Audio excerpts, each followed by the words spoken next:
Hey guys, welcome to the 7.2 of the development of the Cold War. So let's look at Khrushchev. Khrushchev became leader of the USSR in 1955. He wanted peaceful coexistence and portrayed a peaceful response to the West. And he wanted them to compromise with each other. So he wanted the idea that communism can work well with capitalism and they don't need to interfere with each other.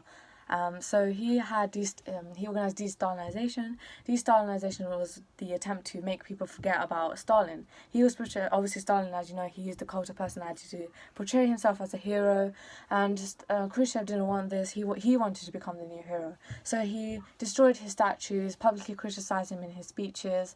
He freed the political prisoners that Stalin had originally kept captive, and as well as the fact that he invited Marshal Tito to dissolve some disagreements. Korean War 1950 to 1953. So North was communist, South was capitalist. North invaded South, and the South appealed to the UN to ask for more troops as a backup. And together with the troops, they pushed back the North. So the South pushed back the North, and North captured Seoul, which was the capital city, and the South reclaimed it. And after a while, ceasefire talks began, peace talks, and it lasted until 2018, this year. And the peacefire talks began. So the 38th parallel became known as dividing line. Similar, this situation happened in Vietnam, the Civil War. So the North were communist, the South were capitalist.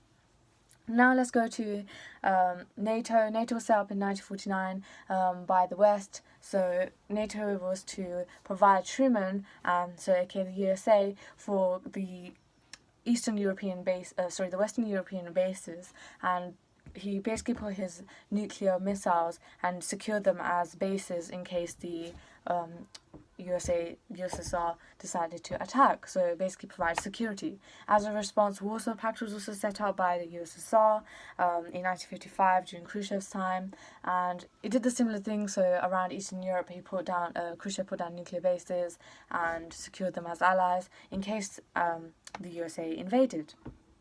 So in 1949, China became communist under the Mao Zedong's rule, and it was obvious that Russia would obviously support this new communist ally.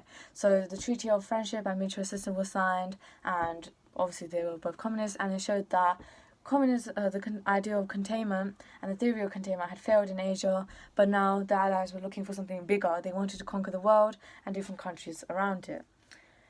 Now let's go to the U2 crisis and the Paris Peace Summit. So the U2 crisis. So U2, what exactly was the U2? The U2 were spy planes. They flew extremely high, powerful cameras, and high audio ability. So again, they were very powerful. They were so high they couldn't be shot down by the USSR, but the USSR didn't want to admit this. So USSR finally shot down a U2 spy plane. Gary Powers, the pilot, was paraded and publicly ashamed of media, and USSR took this as an opportunity to blame the USA for spying. However, Eisenhower originally refused to accept responsibility, however later agreed. And because Eisenhower didn't apologize, or he didn't promise that he wouldn't spy again, this led to Khrushchev not attending the Paris Peace Summit. Now let's look at Hungary and Imre Nagy. Before Rakowski was the ruler and the leader of Hungary, he didn't like communism at all, so that was the only reason why the USA liked him. Then Imre Nagy came to power.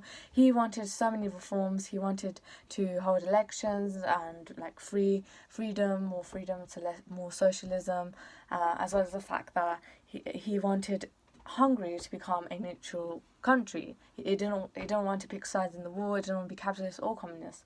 So he wanted to leave the Warsaw Pact. This was very important because the USSR, it was tolerant the fact that it wanted reforms. However, it wasn't going to tolerate the leaving of Hungary in the Warsaw Pact because it meant one less country to support them if the USA invaded. They needed as much protection as possible. So Budapest, troops were sent to Budapest, and the guards and tanks and troops, and Imre Nagy was executed and removed from power. Hungary had originally appealed to USA for support, but USA didn't interfere because, number one, because it was preoccupied with the Suez crisis in the Middle East, something about oil and the canal, Suez Canal. Number two is because Hungary and the USSR were too close, so by the USA invading or helping, it would be seen as an act of war. Now let's look at the arms race. So USA, as you know, atomic bomb 1945, then the USSR also followed. Then the H-bomb was invented, and similar with the USSR, also followed with the H-bomb. Then we had the bombers, so they were really small bombs that could be dropped from a bomber, which was a really small aircraft vehicle, and the USSR also followed. So again, as you can see, they're both following and mimicking each other. The USA used some propaganda. This was known as a bomber gap, and the bomber gap basically portrayed the idea that there was a difference in nuclear capacity. So USA claimed that USSR had lots of nuclear missiles, and they were increasing their military ability too, because the USSR had some, they wanted some too. However, in the real scenario, the USSR were much less developed, so they didn't have enough missiles, and they didn't want to admit to this. So as a result, USA were actually finding an excuse to increase their nuclear capability and their missiles as a response to the bomber gap. So what was the duck and cover? Duck and cover was basically how people were holding drills, and fear of the atomic bomb were very common. MAD became known as mutually assured destruction, so the idea that missiles were pointed at each other, and if the USA attacked the USSR would also follow with a similar attack with the IBCMs, intercontinental ballistic missiles, and it would lead to self-destruction, so it was potentially suicide. So that's MAD. But the title was used as propaganda for children to warn them of an atomic bomb. Space race, so in 1957, Sputnik 1, then later Sputnik 2. USA responded with Sputnik Explorer 1, Explorer 2, as well as NASA, which coordinated space research, and lots of money and technology and time was invested into the space race, because it proved that if you could go to somewhere like space, which was obviously beyond human ability, then you could have the same technology, have the IBCMs, and destroy another country and show their power. So obviously the fight to get to the moon was on. So Yuri Gagarin was the first man in space. He was obviously the hero. He was presented as a hero of Russia. But then later Neil Armstrong followed, and he was the first man on the moon. So people argue that, did he really win the space race? So again, but cosmonauts were planning to go on the far side of the moon anyway. So that's all of 7.2, the development of the Cold War, done.